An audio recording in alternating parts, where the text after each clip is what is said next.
नमस्कार दोस्तों, आप सभी का हमारे YouTube चैनल सक्सेस लाइफ में हार्दिक स्वागत है। जैसा कि आप सभी को पता है कि रोज 8 बजे मैं आपके सामने साइकोलॉजी के जो पर्सन है वो लेकर आता हूं और मैंने बोल रखा है आपको कि लगभग मैं 5000 क्वेश्चन करवा दूंगा। और जिन बच्चों ने अपने पहले वाली क्लासें नहीं देखी है वो देख लेना है, क्योंकि आपको 30 में से 30 को स्कोर लाना है तो ये क्लासें जरूर देखनी पड़ेगी। तो करते हैं अपने धमाकेदार सेशन की शुरुआत। और जो पहला पर्सन आपके सामने, मूर्त, अमूर्त व सामाजिक बुद्धि, ये तीनों बुद्धि के प्रकार व किस मनोवैज्ञानिक ने बताया। पहला क्वेश्चन बहुत धमाकेदार है और बहुत मोस्ट इंपॉर्टेंट है, स्क्रीनशॉट ले लेना है इस क्वेश्चन का कि मूर्त, अमूर्त व सामाजिक बुद्धि है, ये तीनों प्रकार बुद्धि किसने बताए हैं। ऑप्शन नंबर 1 है थॉर्नडाइक ने, ऑप्शन नंबर बी है स्पेसियरमैन ने, ऑप्शन नंबर 3 है गार्डन ने, ऑप्शन नंबर 4 है एडम्स ने। तो किसने बताए हैं? तो ये थॉर्नडाइक ने बताए हैं। मूर्त, अमूर्त और सामाजिक बुद्धि ये प्रकार किसके हैं? तो ये थॉर्नडाइक की बुद्धि के प्रकार हो जाएंगे। ऑप्शन नंबर 1 इस क्वेश्चन का करेक्ट आंसर हो जाएगा।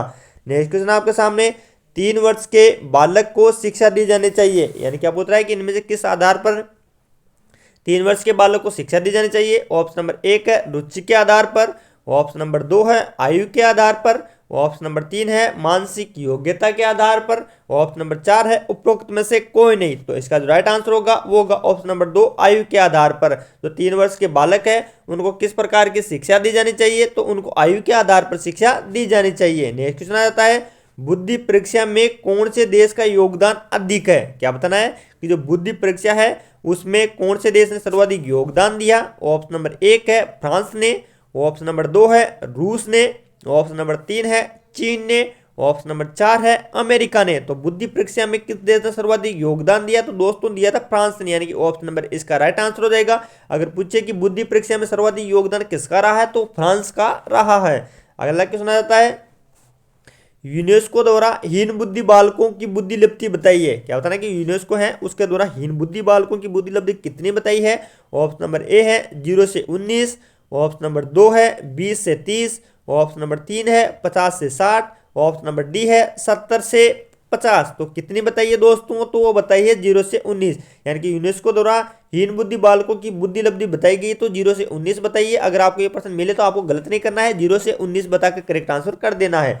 अगला क्वेश्चन है, सारे बच्चे इसका भी आंसर दे देंगे कि मानसिक मंदता से संबंधित व्यक्तियों के लिए कौन सा परीक्षण विशेष रूप से उपयुक्त है। क्या बता देना है कि जो मानसिक मंदता है उससे संबंधित व्यक्तियों के लिए कौन सा परीक्षण विशेष रूप से उपयुक्त हो जाएगा। ऑप्शन नंबर 1 है रंग चयन परीक्षण, ऑप्शन नंबर 2 है वस्तु चयन परीक्षण, ऑप्शन नंबर 3 है छड़ी परीक्षण, ऑप्शन नंबर 4 है अनपाना कांस्मनी परीक्षण। तो कौन सा हो जाएगा? तो छड़ी परीक्षण इसका राइट आंसर हो जाएगा।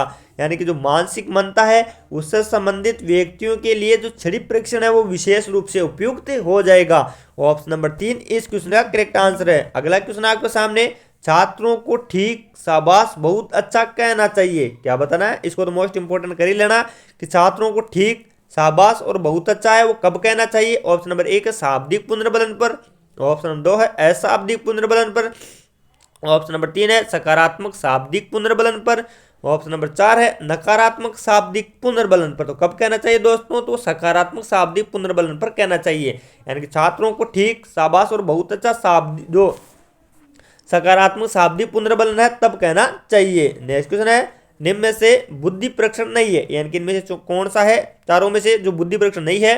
ऑप्शन नंबर 1 है आरबी बिट्टा परीक्षण, ऑप्शन नंबर 2 है भाटिया निष्पादन परीक्षण, ऑप्शन नंबर 3 है भिन्न साइमन परीक्षण, ऑप्शन नंबर 4 है वेल समायोजन परीक्षण। तो कौन सा नहीं होगा दोस्तों? तो ऑप्शन नंबर 4 नहीं होगा। यानी कि इनमें से कौन सा बुद्धि परीक्षण नहीं है? तो वेल समायोजन परीक्षण नहीं है, जबकि आरबी बिट्टा परीक्षण, भाटिया निष्पादन परीक्षण और भिन्न साइमन परीक्षण ये सारे के सारे बुद्धि के परीक्षण हो जाएंगे। अगला क्वेश्चन आ जाता है, स्पीयरमैन के अनुसार जीत तत्व है। क्या बताना है कि जो स्पीयरमैन है उनके अनुसार कौन से जीत तत्व हो जाएंगे। ऑप्शन नंबर 1 है जन्मजात, ऑप्शन नंबर 2 है अर्जित, ऑप्शन नंबर 3 है जन्मजात व अर्जित दोनों, ऑप्शन नंबर 4 है उपरोक्त में से कोई नहीं। तो इसका जो राइट आंसर हो जाएगा, जो स्पीयरमैन है उन्होंने जो जीत तत्व है वो जन्मजात बताए, यानी कि ऑप्शन नंबर इसका राइट आंसर हो जाएगा। स्पीयरमैन के अनुसार जीत तत्व जन्मजात होते हैं। अगला क्वेश्चन आ जाता है, 3 आयाम सिद्धांत के प्रवर्तक कौन थे। क्या बताना है कि जो 3 आयाम सिद्धांत है उसके प्रवर्तक कौन थे। ऑप्शन नंबर 1 है स्पीयरमैन, ऑप्शन नंबर 2 है गिलफोर्ड, ऑप्शन नंबर 3 है थर्स्टन, ऑप्शन नंबर 4 है थॉमस। देखते पता लग गया होगा आपको कि 3 आयाम सिद्धांत किसके द्वारा दिया गया था, तो गिलफोर्ड के द्वारा दिया गया था, यानी कि ऑप्शन नंबर 2 इसका राइट आंसर हो जाएगा। 3 आयाम सिद्धांत पूछे तो किसके द्वारा दिया गया दोस्तों, तो गिलफोर्ड के द्वारा दिया गया है। अगला क्वेश्चन आ जाता है आपके सामने, बुद्धि और विकास है, इसको तो इंपॉर्टेंट कर लेना कि बुद्धि और विकास एक दूसरे के क्या हो जाएंगे। ये ऑप्शन नंबर 1 है परस्पर विरोधी, ऑप्शन नंबर 2 है एक दूसरे के समान, ऑप्शन नंबर 3 है एक दूसरे के पूरक, ऑप्शन नंबर 5 है अनुत्तरित। तो इसका जो राइट आंसर होगा वो होगा ऑप्शन नंबर 3, यानी ये एक दूसरे के पूरक होते हैं। आपको ध्यान रखना है कि जो बुद्धि और विकास है वो एक दूसरे के पूरक होते हैं। नेक्स्ट क्वेश्चन आपके सामने, और नेक्स्ट क्वेश्चन है, भारत में सर्वप्रथम बुद्धि परीक्षण का प्रारंभ कब हुआ था। ये भी इंपॉर्टेंट है कि भारत में सर्वप्रथम बुद्धि परीक्षण का जो प्रारंभ है वो कब हुआ था। ऑप्शन नंबर ए है 1912 में, ऑप्शन नंबर बी है 1922 में, ऑप्शन नंबर 3 है 1931 में, ऑप्शन नंबर डी है 1950 में। तो भारत में सर्वप्रथम बुद्धि का परीक्षण है वो कब प्रारंभ हुआ था, तो 1922 में हुआ था। ऑप्शन नंबर 2 इसका राइट आंसर हो जाएगा। भारत में सर्वप्रथम बुद्धि परीक्षण पूछे तो कब हुआ, तो वह 1922 में दोस्तों। ऑप्शन नंबर 2 इसका राइट आंसर है। नेक्स्ट क्वेश्चन है, बुद्धि परीक्षण को कितने भागों में विभक्त किया गया है। क्या बताना आपको, जो बुद्धि परीक्षण है उसको कितने भागों में विभक्त किया गया है। ऑप्शन नंबर ए है 1, ऑप्शन नंबर 2 है 2, ऑप्शन नंबर 3 है 3, ऑप्शन नंबर 4 है 4। तो बुद्धि को कितने भागों में विभाजित किया गया है दोस्तों, तो वो 2 भागों में विभाजित किया गया है। ऑप्शन नंबर 2 इसका राइट आंसर हो जाएगा।